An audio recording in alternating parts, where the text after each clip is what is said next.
कहानी है सुमित्रा पटेल की, जिनकी जड़ें कोलकाता की गलियों और वहां की मिट्टी की खुशबू से जुड़ी हैं। उनकी यात्रा सिर्फ एक शहर से दूसरे शहर तक की नहीं, बल्कि सपनों, संघर्षों और आत्मनिर्भरता की है। आज हम जानेंगे कि कैसे एक साधारण परिवार की बेटी ने अपने जीवन को मिसाल बना दिया। 8 अक्टूबर 1979 की वह सुबह कोलकाता में कुछ खास थी। हल्की गुलाबी ठंड की आहट और पुराने अस्पताल की दीवारों के बीच सुमित्रा का जन्म हुआ। उनकी मां सबिता दास ने उसी क्षण ठान लिया कि बेटी को हर वह अवसर मिलेगा जो उन्हें नहीं मिला। सबिता दास एक साधारण लेकिन दृढ़ निश्चयी महिला थी। उन्होंने अपनी बेटी की आंखों में सपनों की चमक देखी और उसे पूरा करने का वादा किया। मां बेटी का यह रिश्ता आगे चलकर सुमित्रा की प्रेरणा बना। सुमित्रा का बचपन कोलकाता की संकरी गलियों में बीता, जहां हर सुबह शंख की ध्वनि और ताजा तली हुई लुचितरकारी की खुशबू गूंजती थी। इन गलियों ने उन्हें जीवन के रंग और संस्कृति से जोड़ा।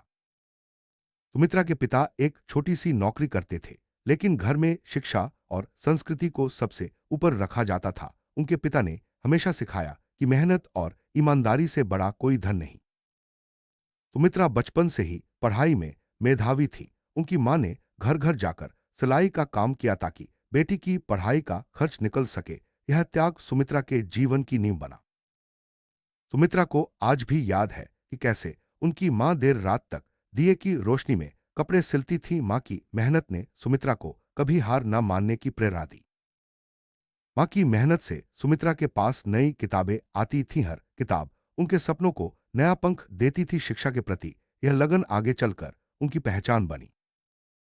कोलकाता विश्वविद्यालय से स्नातक करते समय सुमित्रा ने ठान लिया कि वे समाज के लिए कुछ करेंगी। उन्होंने अपनी मां के दास उपनाम और पिता के गौरव को साथ लेकर अपनी अलग पहचान बनानी शुरू की। सुमित्रा ने अपने नाम के साथ मां का उपनाम और पिता का गौरव जोड़कर अपनी पहचान बनाई। यह पहचान उनके आत्मविश्वास और परिवार के मूल्यों की मिसाल थी।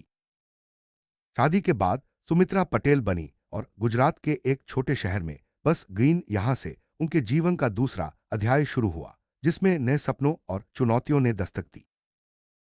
गुजरात में सुमित्रा ने देखा कि ग्रामीण महिलाओं के पास हुनर तो है, लेकिन बाजार तक पहुंच नहीं। यह समस्या उन्हें भीतर तक छू गई और उन्होंने कुछ करने की ठानी। सुमित्रा ने अपनी मां से सीखी सिलाई और मेहनत को आधार बनाकर महिलाओं के लिए कुछ नया करने की ठानी। यह हुनर अब उनके जीवन का सबसे बड़ा हथियार बन गया।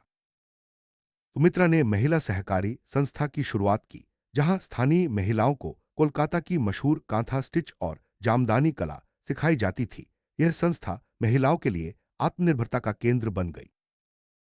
सुमित्रा ने महिलाओं को पारंपरिक कांथा स्टिच और जामदानी कला सिखाई और उसे आधुनिक कपड़ों के साथ जोड़ा। इससे न केवल उनकी कला को पहचान मिली, बल्कि रोजगार के नए अवसर भी खुले।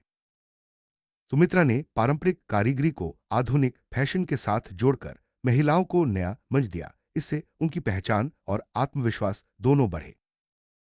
सुमित्रा की संस्था ने सैकड़ों महिलाओं को आत्मनिर्भर बनाया। अब वे अपने हुनर से न केवल घर चलाती हैं, बल्कि समाज में भी सम्मान पाती हैं। आज सुमित्रा पटेल एक सफल उद्यमी के रूप में जानी जाती हैं। उनका व्यवसाय केवल मुनाफे के लिए नहीं, बल्कि महिलाओं के सशक्तिकरण का प्रतीक है। जब भी सुमित्रा से उनकी सफलता का राज पूछा जाता है, वह मुस्कुराकर अपनी मां का नाम लेती हैं। मां की प्रेरणा उनके हर कदम में झलकती है। सुमित्रा कहती हैं, मेरी नींव उस 1979 की सुबह और सबिता दास के संघर्षों में है। कोलकाता ने उन्हें सपने देखना सिखाया और मां ने उन्हें पूरा करने का हौसला दिया। सुमित्रा पटेल की कहानी हमें सिखाती है कि सपनों की कोई सीमा नहीं होती। संघर्ष, मेहनत और परिवार की प्रेरणा से कोई भी अपनी पहचान बना सकता है। कोलकाता की गलियों से लेकर गुजरात के गांवों तक सुमित्रा की यात्रा हर महिला के लिए प्रेरणा है।